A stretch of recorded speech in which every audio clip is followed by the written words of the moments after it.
Bienvenue dans cet atelier qu'on a décidé de dédier aux solutions à la biodiversité. Je suis Jérémy Josse, je suis associé dans les équipes de conseil de KPMG, où je co-dirige ce qu'on appelle le Centre d'excellence ESG de KPMG en France, une entité de maintenant 110 personnes dédiée à l'ensemble des problématiques ESG au sein de notre cabinet. Pourquoi est-ce qu'on vient vous proposer ici un atelier sur nos solutions en biodiversité? En plus, avec plein d'acteurs autour de nous. Et bien en fait, pour deux raisons qui sont au cœur de notre raison d'être. La première, c'est que dès qu'on parle de biodiversité à nos clients, une fois qu'on a passé l'image d'Épinal Wapiti, on se rend bien compte qu'ils ont quand même beaucoup de mal à s'y mettre et à se demander mais comment on va s'y mettre, comment on va s'y prendre, comment on va agir. Et la deuxième raison, c'est que ce sujet, il est bien trop complexe pour qu'un seul acteur puisse prétendre le résoudre. Et nous, on est convaincus que le temps des coalitions est venu sur cette question-là. Et c'est pour cela que ce matin, on va vous présenter nos premières solutions avec Christine Rodwell. Christine, tu es fondatrice de Vivae, qui réunit pour la première fois les acteurs publics et privés autour de la biodiversité. On accueille également Valérie Thiersen, qui est fondatrice de Green Score Capital, qui propose, à partir des 5 pressions de la biodiversité, un outil de mesure des impacts en biodiversité. Marion Messador, product manager chez Keros, qui est une licorne française qui exploite l'imagerie satellite, notamment pour suivre la reforestation. Et puis enfin, Stéphane Baudet, qui est directeur au sein du Centre d'excellence ESG de KPMG et qui pilote aujourd'hui nos offres en matière de biodiversité. Et puis, je ne peux pas m'empêcher de faire un tout petit clin d'œil à nos amis organisateurs, parce que si Valérie est avec nous ce matin, c'est qu'en fait, on s'est rencontrés il y a 1 an à Change Now, juste derrière, là, alors que je me baladais dans les couloirs de Change Now. Et voilà, et on a compris qu'on avait plein de choses à faire ensemble. Et depuis, on a avancé et on vient vous présenter des choses ensemble ce matin. Vraiment, j'en suis très ravi. Merci d'avoir accepté notre invitation à travailler ensemble sur ce sujet qui nous passionne et qui est aussi un sujet d'urgence. Il faut qu'on se le dise, Christine. Avant peut-être d'aller plus loin dans les solutions, est-ce que tu pourrais nous rappeler les enjeux de biodiversité auxquels on est confronté et aussi le rôle que la réglementation est en train de jouer de façon croissante? Merci Jérémy. Bonjour à tous. Alors, chez Vivae et KPMG, on partage un certain nombre de convictions. La première conviction que l'on partage, c'est que l'impact social, environnemental et économique, ces 3 types d'impact sont intimement liés et qu'en fait, quand vous agissez sur votre impact social et environnemental, ça va créer de la valeur pour votre entreprise, votre territoire, votre organisation. L'impact environnemental, il repose sur 2 piliers, le climat et la biodiversité. Et je pense que dans cette pièce, on est tous maintenant bien conscients des enjeux climatiques. La deuxième conviction que l'on partage, KPMG et Vivae, c'est que la biodiversité est la grande oubliée. Elle est plus difficile à appréhender. Et pourtant, il est absolument urgent de s'occuper également de la biodiversité. En fait, on parle même de crise jumelle entre climat et biodiversité. L'une influence sur l'autre. Par exemple, le réchauffement climatique abîme la biodiversité qui, pourtant, elle-même est essentielle à la régulation du climat. Qu'est-ce que c'est exactement la biodiversité? C'est un mot qu'on a du mal à comprendre, et notamment en France. Il y a beaucoup de débats sur ce sujet-là. Alors j'ai la chance d'avoir au conseil d'orientation de Vivae le président du Muséum national d'histoire naturelle, Bruno David, qui définit la biodiversité comme le tissu vivant de la planète. J'en profite d'ailleurs pour saluer aussi Élise Rebu, qui est dans la salle, qui est elle aussi au conseil d'orientation de Vivae, qui dirige Conservation internationale en France. Si vous voulez en savoir plus sur la biodiversité, allez voir Élise. La biodiversité, il y en a 3 types. Il y a la diversité des écosystèmes, les montagnes, les glaciers, les océans, la diversité des espèces et la diversité génétique. Et en fait, tout ça interagit. Donc on n'est pas sur un sujet stable. Une espèce disparaît, d'autres apparaissent et prennent sa place. Pourquoi est-ce qu'on vous parle de la biodiversité aujourd'hui? Parce qu'en fait, nous sommes en train de traverser la 6e extinction de masse, la 5e remontant à l'extinction des dinosaures, donc il y a quand même un petit moment. Alors nous, comme vous l'avez compris, Vivae KPMG, on n'est pas fataliste. On est totalement orienté solution et c'est pour ça qu'on est à Change Now, parce qu'on est persuadé qu'il y a des solutions, qu'il y a des innovations et qu'on va s'en sortir. Toujours est-il que nous sommes en pleine 6e extinction de masse. 2 exemples. L'IPBES, c'est le GIEC de la biodiversité, explique que 75% de la surface terrestre a été abîmée par l'homme. Je parle sous le contrôle d'Élise. L'UICN, l'Union internationale de conservation de la nature, estime qu'il n'y a plus que 13% des océans qui peuvent être considérés comme sauvages. Et le souci, c'est que cette extinction de masse, elle est largement provoquée par l'activité humaine. Alors, est-ce que ça pose vraiment un problème qu'il y ait tant d'espèces qui soient en danger? Ben oui, ça pose un problème.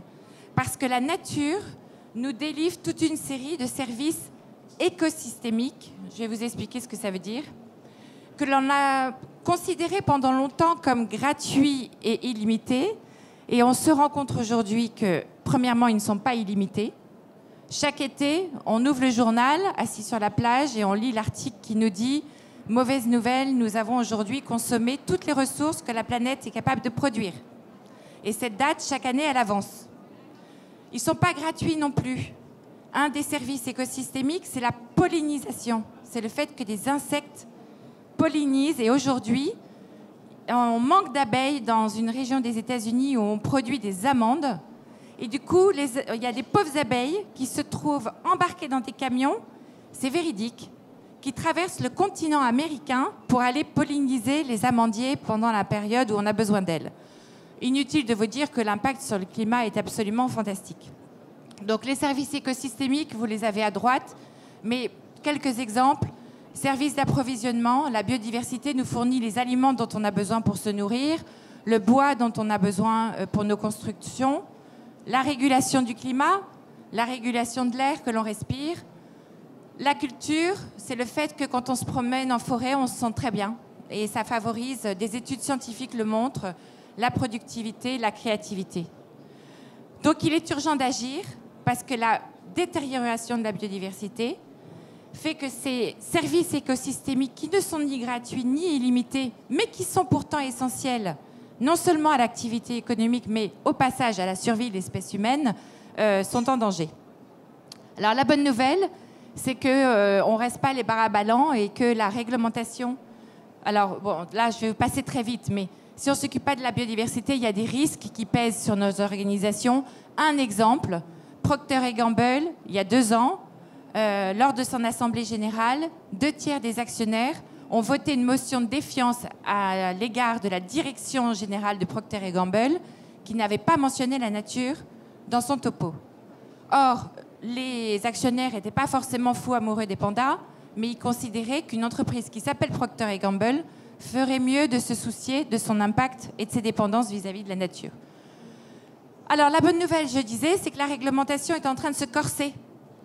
Et ça va nous obliger, nous, secteur privé et société civile, à mieux prendre en compte la nature dans nos décisions stratégiques et opérationnelles. Je ne m'étends pas trop longtemps. Peut-être 2 choses à retenir. La fameuse CSRD qui nous fait tous trembler, la directive européenne, donc quand on va connaître les détours cet été. Et puis la fameuse COP15. Alors la COP15, c'est la COP biodiversité. Il y a la COP du climat, la COP de la biodiversité. Elle s'est tenue à Montréal en décembre dernier et contre toute attente, elle a donné lieu à un accord historique avec une quinzaine de cibles, dont la numéro 15, qui incite les entreprises, qui incite très fortement les entreprises à faire état de leurs impacts, de leurs risques et de leur dépendance vis-à-vis de la nature. Et l'horizon de temps, comme Stéphane aime à le rappeler, c'est 2030. Donc on a 7 ans pour être prêt. Donc le temps presse.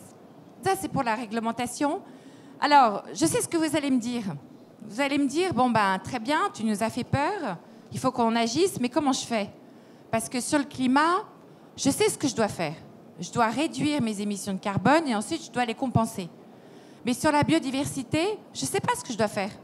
Et moi, je ne sais pas vous dire. Je n'ai pas une métrique unique à vous proposer. Ça dépend de votre secteur d'activité. Ça dépend du territoire où vous opérez. J'ai une grille de lecture à vous proposer. On sait qu'il y a 5 pressions qui pèsent sur la biodiversité. La première pression, c'est le changement d'usage des sols et des mers. La seconde pression, c'est la pression sur les ressources, l'extraction de tout ce qu'on trouve dans la nature. La troisième, et j'en reviens à mes crises jumelles, le réchauffement climatique. La quatrième, les pollutions. Pollution du sol, pollution de l'air, pollution sonore, pollution lumineuse.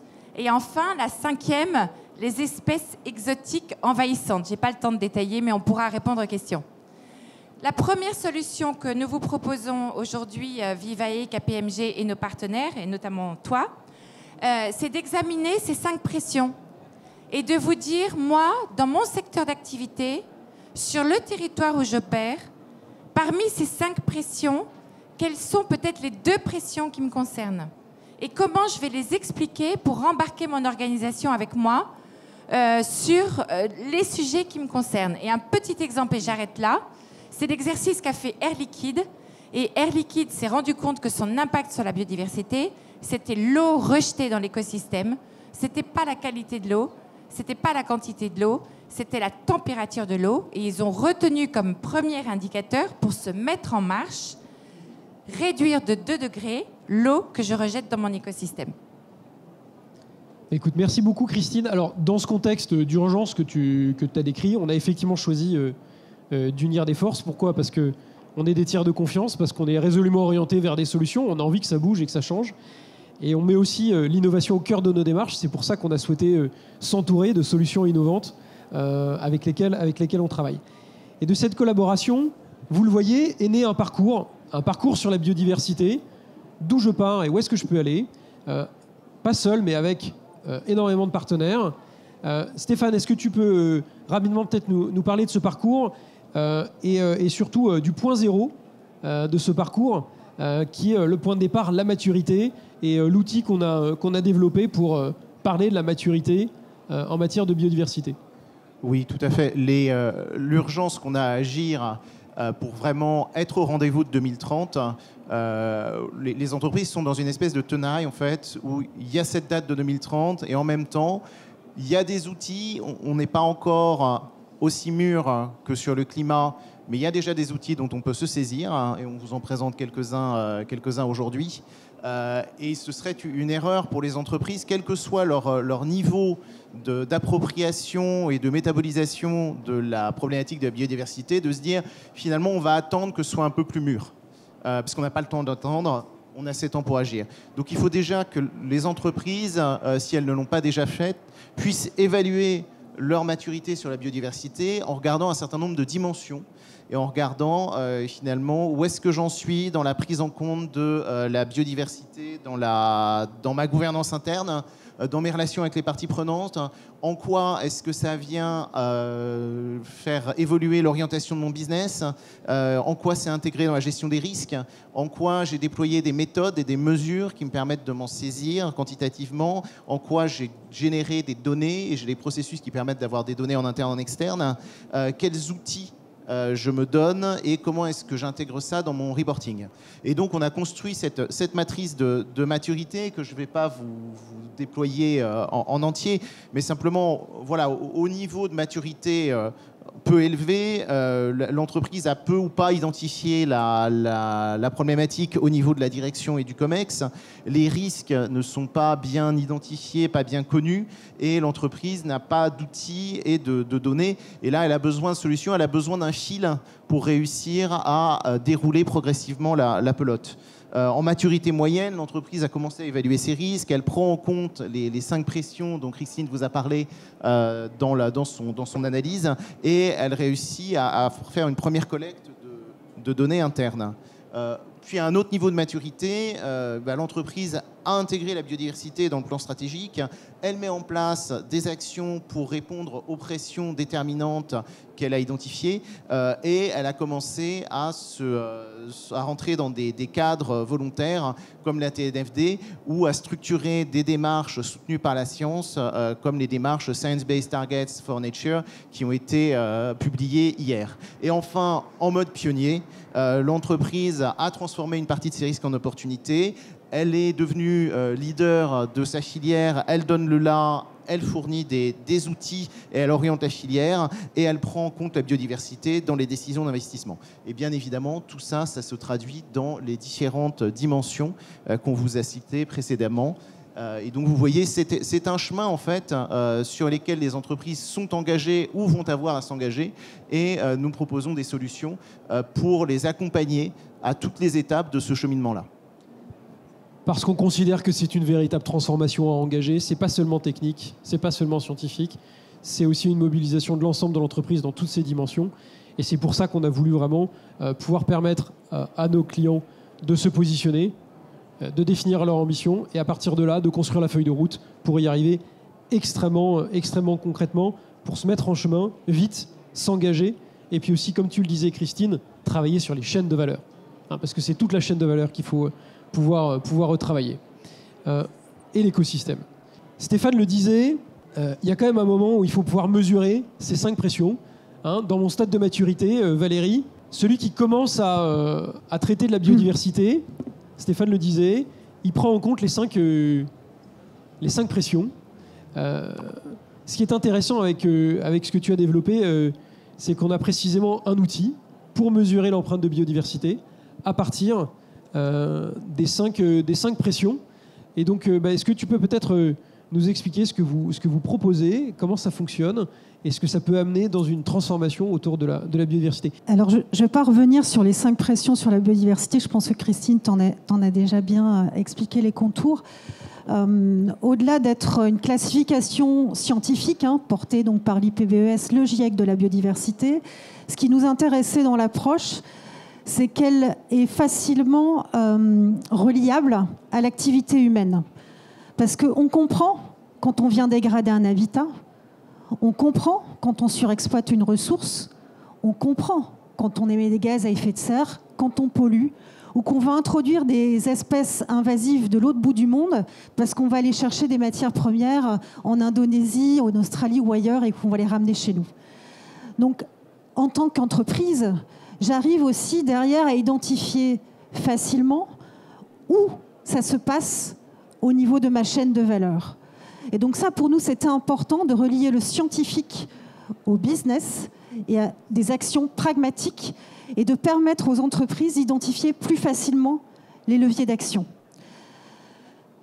Donc, on a développé effectivement un outil. Alors, comment ça fonctionne? On vient s'appuyer essentiellement sur des données, forcément, c'est important. Donc, quelles sont vos matières premières? D'où elles proviennent? Comment elles sont transportées? Est-ce qu'il y a un label particulier? Si ce sont des produits finis ou semi-finis, quelle est leur composition? Le made in, quels sont les procédés de transformation? Et donc, ces informations-là, on vient les combiner avec des données environnementales externes. Et notre spécificité, c'est d'utiliser les données spatiales, parce que pour évaluer la biodiversité, c'est important de le faire localement. Parce que quand vous êtes justement en Inde, en Indonésie, en France ou aux États-Unis, vous imaginez bien qu'on n'est pas du tout dans le même contexte de biodiversité. On ne va pas être dans le même contexte climatique. Donc votre plante, si vous la faites pousser, vous n'allez pas avoir les mêmes besoins en eau, vous n'allez pas avoir les mêmes parasites, vous n'allez pas avoir la même fragilité ni résilience des écosystèmes. Donc c'est extrêmement important d'évaluer de façon la plus localisée possible. Donc les données spatiales aident à ça. Marion en parlera aussi juste après. Et ça nous permet vraiment d'identifier en matière de dégradation des habitats, de surexploitation des ressources, de pollution et d'espèces invasives aussi, potentiellement celles qui peuvent survivre dans les habitats qui sont chez nous. Moi, je viens du monde de l'entreprise, donc j'ai une équipe de scientifiques avec moi, mais ce qui était important pour moi, du coup, c'est vraiment de proposer quelque chose qui conduise à l'action. Donc une fois que j'ai mesuré, derrière, c'est comment je fais pour enclencher un plan d'action. Comment je relie mon impact à mon activité? Est-ce que finalement, sur tel ou tel produit, je vais peut-être faire 30% de mes ventes, c'est peut-être celui-là sur lequel je vais agir en priorité parce que c'est celui-là où mon impact va être le plus mauvais. Donc on a essayé vraiment à chaque fois de relier la mesure à l'action et de proposer dans l'outil des solutions pour améliorer l'impact environnemental et d'intégrer la dimension financière. Parce qu'il faut piloter un compte d'exploitation derrière. Il faut pouvoir savoir comment je peux m'engager. Est-ce que ce que je vais mettre en place va me permettre de réaliser des économies ou au contraire va m'entraîner à devoir engager des coûts supplémentaires? Et donc, comment je peux faire avancer les choses? Et donc là, je vous ai mis aussi des notions de carte spatiale, en fait, qui nous permettent aussi de commencer à anticiper un peu les risques. On en parlait tout à l'heure. Aujourd'hui, où est-ce que je m'approvisionne ? Est-ce que dans les zones dans lesquelles je m'approvisionne, potentiellement j'ai un stress hydrique, par exemple ? Ou est-ce que je surexploite de l'eau, ou je viens dégrader un habitat naturel de plus en plus fortement ? Et donc ça, c'est important de prendre cette conscience-là. On commence à vivre des pénuries d'eau sur le territoire, mais on est en train aussi d'en provoquer ailleurs. Et ça peut venir peser sur vos matières premières. Ça peut créer des disruptions opérationnelles. Je cite l'exemple de l'usine Coca-Cola qui est basée dans le Var, où certains maires commencent à dire on interdit à Coca-Cola l'accès aux ressources en eau parce qu'on en a besoin pour les habitants. Donc c'est un vrai sujet et c'est vraiment important d'en tenir compte dans nos décisions et dans nos plans d'action. Oui, merci beaucoup Valérie pour cette approche à la fois mesure d'impact et aussi appréciation du risque. Tu le disais, une approche très complémentaire de ta voisine Marion. Là, on se déplace un tout petit peu vers la droite dans le parcours avec Marion, puisqu'on mesure l'impact, on anticipe les risques, mais il faut aussi piloter l'action. Et donc, ce qu'on trouve particulièrement intéressant avec la solution que vous apportez chez Kairos, c'est effectivement cette capacité à retraiter de la donnée spatiale pour piloter, pour voir comment ça avance ou pas, et du coup en tirer un certain nombre de décisions. Est-ce que tu peux nous en parler, s'il te plaît ? Oui, merci beaucoup. Alors, je me permets de présenter en une seconde Kairos, qui est une compagnie française qui existe depuis 7 ans et qui, en effet, a pour mission d'utiliser de la donnée géospatiale pour produire la data dont les entreprises, les régulateurs, les investisseurs ont besoin pour agir dans le domaine environnemental. Là, sur biodiversité et satellite, on est dans le domaine d'une double inconnue. Biodiversité, on l'a dit, c'est un domaine qui est nouveau pour à peu près tout le monde et qui est extraordinairement complexe. Satellite, c'est un domaine qui est un peu moins nouveau, mais qui reste un gros domaine noir pour la plupart des entreprises. On ne sait pas ce qu'on peut faire et ce qu'on ne peut pas faire. Un exemple, c'est, je pense qu'on a tous vu des films d'action où on poursuit un méchant et d'un coup on décide de braquer tous les satellites sur lui, on le retrouve. J'ai jamais vu l'équivalent sur il y a une énorme pollution et on va braquer tous les satellites et regarder ça. Et pourtant, c'est un peu la réalité, c'est un peu le contraire de ce film d'action, c'est-à-dire aujourd'hui, à part quelques satellites militaires très peu accessibles, c'est quasiment impossible de retrouver quelqu'un dans la rue et de le suivre.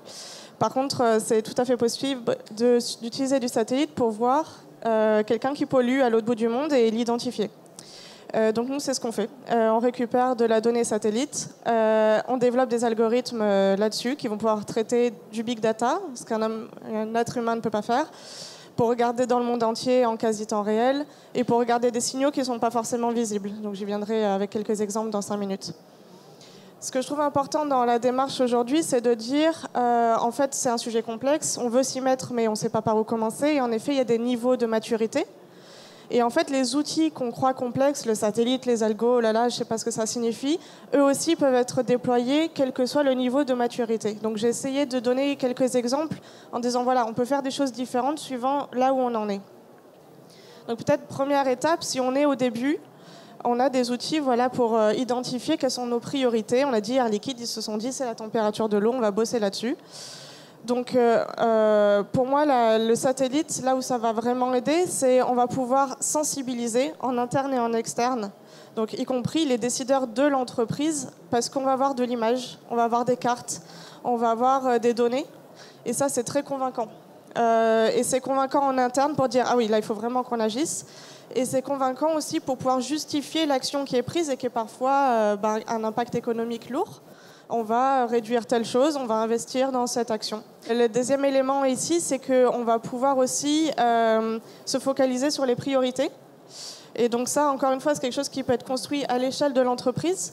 Mais ensuite, on va pouvoir avoir des ordres de grandeur qui peuvent nous aider à comprendre, à mieux quantifier ces priorités et déterminer un plan d'action. Donc là, je me donne un simple exemple. C'est cette question de double matérialité. C'est-à-dire, pour travailler sur la biodiversité, il faut savoir quel est le risque créé par la perte de biodiversité et les changements climatiques pour mon activité économique, et quel est le risque que mon activité économique fait peser sur la biodiversité et le climat. Et donc là, 2 exemples. Nous, on fait de la cartographie dynamique du risque d'incendie à très très grande échelle. On a couvert les États-Unis, on est en train de sortir l'Europe.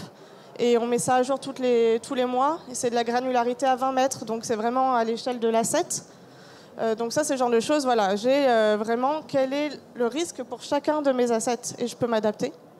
Deuxième exemple, c'est mesure des émissions de gaz à effet de serre. On a notamment un outil assez puissant sur le méthane. On fait du suivi d'émissions de méthane dans le monde. Et là, ça, c'est le risque que mon activité fait peser sur l'environnement. Et là, on va détecter des choses qui sont invisibles, inodores, qui ont souvent lieu dans des zones reculées avec une législation plus ou moins à jour sur le sujet. Aujourd'hui, on travaille avec Bloomberg, par exemple, et avec les Nations Unies sur ce sujet. Et donc, on a sorti récemment un papier qui a été repris dans le Guardian et qui a beaucoup circulé, disant, voilà, les émissions de méthane au Turkménistan, c'est l'équivalent de l'empreinte carbone du Royaume-Uni sur 1 an. Donc, c'est un sujet, il faut s'y mettre. Deuxième étape, c'est, voilà, on parlait des 5 pressions. Une fois qu'on a identifié toutes ces pressions, on sait où on veut travailler, on veut pouvoir les mesurer sur toute notre chaîne d'approvisionnement. On parle d'entreprises aujourd'hui globalisées. Et ça, c'est compliqué si on n'a pas de la donnée scalable, qui peut couvrir des très grandes surfaces. Et c'est là qu'à nouveau, le satellite et les algos, ça aide, parce qu'on peut démultiplier l'effort. Donc, un exemple encore parmi d'autres, nous on fait du suivi de déforestation associé à nos importations. Donc il y a une loi européenne qui vient de passer qui consiste à interdire l'importation de certains produits, café, cacao, soja, etc., qui sont en fait des très très gros responsables de déforestation, notamment en zone tropicale. Et les importateurs aujourd'hui doivent prouver que le produit en question n'a pas été généré produit sur une zone récemment déforestée. Et c'est très compliqué pour eux aussi, parce qu'en général, ils ne connaissent pas le nom de tous les fermiers chez qui ils se fournissent. On parle d'entreprises Mars, la quantité de chocolat qu'ils achètent, c'est assez phénoménal. Et donc, eux, ils vont avoir un travail très important de cartographier leurs fournisseurs. Mais nous, ce qu'on peut faire, c'est aider à faire le chemin inverse. Donc eux, ils vont descendre, mais nous, on va monter. C'est-à-dire qu'on va regarder les fermes, voir si ça a été déforesté ou non, vers quoi ça a été converti, agriculture, etc. Et aussi faire un premier chemin de cartographie de la supply chain en identifiant, par exemple, le plus proche silo, le plus proche moulin, etc. pour aider à refaire la connexion vers le haut depuis l'entreprise, vers le bas depuis la zone de production. Et dernier élément, donc si on est mature, on commence à vraiment pouvoir, on a une stratégie, on a repéré nos zones, on sait ce qu'on veut faire, on met en œuvre des actions pour réduire son impact, pour réduire son risque. Et ça, on veut suivre. On veut pouvoir dire chaque année dans son rapport de sustainability, j'ai fait des efforts, c'est quantifiable, c'est mesurable, j'ai eu un impact. Et là encore, le satellite et les algos, c'est très important parce qu'il faut avoir les mêmes méthodos chaque année, pouvoir regarder aux mêmes endroits, à nouveau à très grande échelle, pour pouvoir mesurer ces changements de manière fiable et crédible pour l'extérieur, pour les investisseurs et les régulateurs qui vont regarder. Donc là aussi un exemple. Moi, je dirige un produit qui sert à mesurer l'impact environnemental des projets carbone. Donc c'est de la conservation des forêts ou de la restauration, reforestation. Aujourd'hui, la manière dont c'est fait, c'est on va sur le terrain au bout de 5 ans, on regarde certaines zones, et on se dit, est-ce que ça a déforesté? Et souvent, on a des très, très mauvaises surprises.